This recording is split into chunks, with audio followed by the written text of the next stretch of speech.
recognizes, acknowledges Jesus' identity for this nation and our kings and leaders. So the good news is he's still marking individual believers today. Somebody say today. Pastor Nathan Irving. Pastor Nathan Irving. Reverend Nathan J. Irving. Y ha recorrido las naciones aquí y yo no sé en qué idioma nos va a predicar hoy porque puede predicar en 7 idiomas, fíjense, imagínense, ¿verdad? Pero aquí está Natán con nosotros. Venga Natán, venga, bendíganos, va a pasar Noemí, Papayón y Mamá Helen, bienvenidos también, y están con nosotros, y qué alegría tenerles. Muchas gracias. An einer wunderbaren Gelegenheit, Gott anzubeten. The first step, oftentimes we save that joy for the last step, thinking that we're waiting for the victory.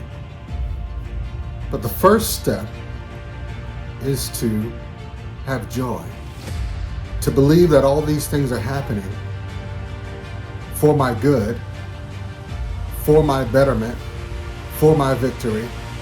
And though I can't see the victory and I'm in a place of displacement, that's an interesting place to be in. Many of us have been there today, a place of displacement. I'm in a place, but I'm not in the place that I believe I was born to be in, that I'm supposed to be in, that I'm going to be in. I'm in this place right now of displacement, a place of discontentment, a place of anger, a place of doubt, a place away from God, a place of displacement. And in that place, James says, you should, you will, you need to, I encourage you, I exhort you, I urge you to count it all joy. Joy should be the first step. That's coming because we know we're in the time of that hour, that time where he's coming back.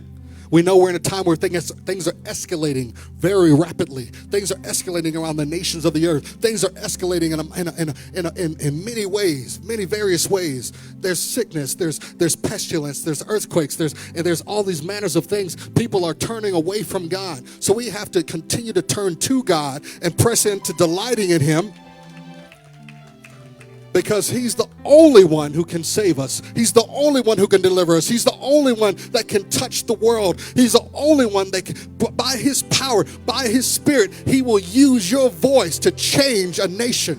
So now I bring these 2 stories before you as examples of leaders who could have given in, that could have thrown in the towel when things were at their worst. Their personal feelings of discouragement and shame were indeed valid, but they made room for God's will to be done despite the feelings. Anybody have a despite how I feel praise? Despite what I'm going through worship? Despite everything around me, despite circumstances, I'm willing to press in. Can I encourage someone here by letting you know that sickness may seem like your only reality, but there is a greater reality.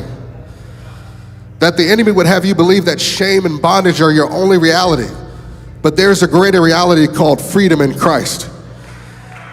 It may seem that disobedience is your only reality, but there is a greater reality called the perfect will of God.